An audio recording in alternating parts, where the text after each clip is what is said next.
내 인생에 하나님이 주인공이 되게 하라 라는 제목 가지고 오늘 속담교육 시작하겠습니다.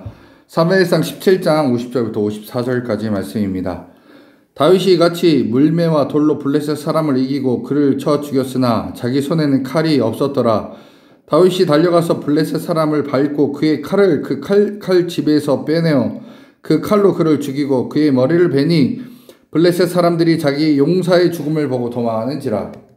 이스라엘과 유다 사람들이 일어나서 소리 지르며 블레셋 사람들이 쫓아 가이와 에글론 성까지 이르렀고 블레셋 사람들의 부상자들은 사하라임 가는 길에서부터와 가드와 에글론까지 엎드러졌더라. 이스라엘 자손이 블레셋 사람들을 쫓다가 돌아와서 그들의 진영을 노락하였고 다윗은 그 블레셋 사람의 머리를 예루살렘으로 가져가고 갑주는 자기 장막에 두니라. 아멘. 오늘 우리가 이제 본문을 보면 사울 왕이 이제 다윗에게 골리앗과 싸움을 이제 허락을 합니다. 이유는 딱 하나입니다. 이 이스라엘 민족 가운데 골리앗과 싸우겠다고 한 사람이 한 명도 없었기 때문에 그렇습니다. 물론 사울 왕이 나가서 싸울 수도 있겠지만 당시 예전에는 왕은 적 장군과 1대1로 싸우지 않았습니다. 왜냐하면 왕이 죽으면 전쟁은 패배하기 때문에 그렇습니다. 자, 그래서 사울이 입고 있었던 군복과 노투구, 갑옷, 칼로 이제 무장시키려고 했지만, 다윗은 사울의 그 준 무장들을 다 벗어버린 다음에 자기가 원래 목동으로서 갖고 있었던 막대기, 물매, 돌을 가지고 골리앗과 이제 싸우려고 전쟁에 나갑니다. 여기서 우리가 분명히 알아야 될 것은 다윗이 철저히 이 사울의 무기들을 배제한 것은 전적으로 하나님의 도우심으로 승리함을 보여주기 위함이다 라는 겁니다. 여러분 생각해 보십시오. 다윗이 갖고 있는 막대기, 물매, 그 다음에 돌, 그걸로 골리앗을 이긴다? 그거는 엄청 어려운 일입니다. 그러니까 이 사울은 자신의 뭔가 전략적 무기, 그 다음에 힘, 능력을 가지고 전쟁을 하던 사람인데 그런 전쟁을 하려고 했던 게 아니었다라는 거예요.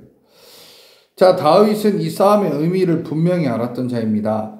45절에 보니까 다윗이 블레셋 사람에게 이르되 너는 칼과 창과 단창으로 내게 나아오거니와 나는 만군의 여호와의 이름 곧 내가 모욕하는 이스라엘 군대의 하나님의 이름으로 내게 나아가노라.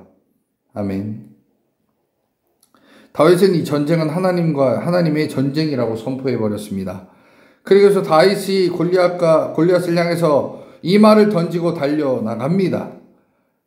오늘 여호와께서 너를 내 손에 넘기시리니 내가 너를 쳐서 내 목을 베고 블레셋 군대의 시체를 오늘 공중의 새와 땅의 들 짐승에게 주어 온 땅으로 이스라엘의 하나님이 계신 줄을 알게 하겠고 또 여호와의 구원하심이 칼과 창에 있지 아니함을 이 무리에게 알게 하리라. 전쟁은 여호와께 속한 것인지 그가 너희를 우리 손에 넘기시리라. 아멘.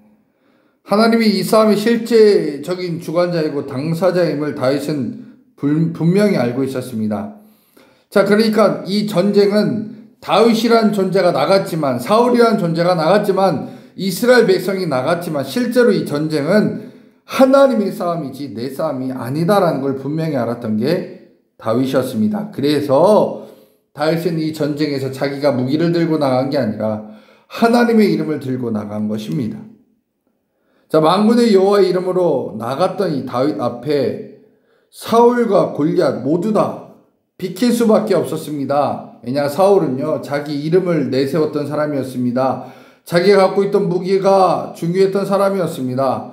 그런데 그의 인생 가운데서, 사울의 인생 가운데서 그는 뭐라고 생각했냐면 나는 어떻게 되는 것일까? 이것에 대해서 늘 염두하고 고민했던 사람이 바로 사울이었습니다. 그런데 그는 자기 것 챙기고 자기 중심으로 살아가던 그 삶 가운데 하나님께서는 이 사울을 포기해버렸고 버리셨습니다. 결국 사울이 다윗을 미워하게 되게 됐던 이 배경도 무엇이냐? 자신의 이름이 다윗에게 밀려났다라고 생각하기 때문입니다. 사울은 천천히요 다윗은 만만이라고 했던 그 얘기를 듣고 결국 다윗을 미워했습니다. 그러나 이런 또 사람이 있는가 반면 골리앗은 칼과 창과 단창의 이름으로 나갔던 사람입니다. 이 골리앗은 자신의 무기, 권력, 자신의 그 신체적 피지컬적인 능력을 바탕으로 살았던 사람이었습니다. 그는 자신의 이름과 능력과 힘을 중심으로 사는 자, 그 앞에 만군의 하나님의 이름이 이제 등장하게 되었고, 하나님 이름 앞에 모든 것이 무릎이 꿇게 되어 있음을 알았던 자가 바로 다윗이었습니다. 여러분, 하나님께서는 내 인생의 주인공이 되지 않는다면, 그러니까 하나님이 내 인생의 주인공이 되지 않으면 사울처럼 내가 높임받아야 되고, 내가 능력이 있어야 되고, 내가 잘 돼야 되고, 골리앗처럼 내 힘과 능력과 힘을 의지하면 하나님께 죽임을 당하여 사라지든지 역사 속에서 없어져야 될 수밖에 없는 존재가 된다는 겁니다. 여러분, 사울처럼 사는 사람도 많이 있습니다. 골리앗처럼 사는 사람도 많이 있습니다. 결국 세 종류의 사람, 다윗, 사울, 골리앗, 우리는 어떤 종류의 삶을 사는지에 따라 그 인생의 결말이 어떤지 주님께서 알려주신다라는 겁니다. 여러분, 하나님의 이름으로 나아가는 자입니까? 아니면 나의 이름, 나의 능력, 힘을 의지하는 자입니까? 여러분, 하나님이 이야기에 나는 조윤입니까? 내 이야기에 하나님께서 조연이십니까? 여러분, 내가 주인공이 되고 또 내 능력을 의지하는 이 순간 우리는 사울왕이 되거나 또 골리앗이 될 수 있습니다. 여러분, 철저히 하나님이 하나님 되고 하나님을 위해서 살아가야 될 때 하나님께서는 나를 높여주시고 나를 써주시는 겁니다.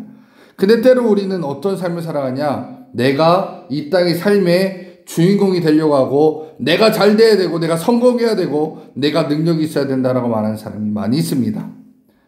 다윗과 골리앗의 싸움에서 다윗의 외침은 칼과 창도 아니고 다윗도 골리앗도 아닙니다.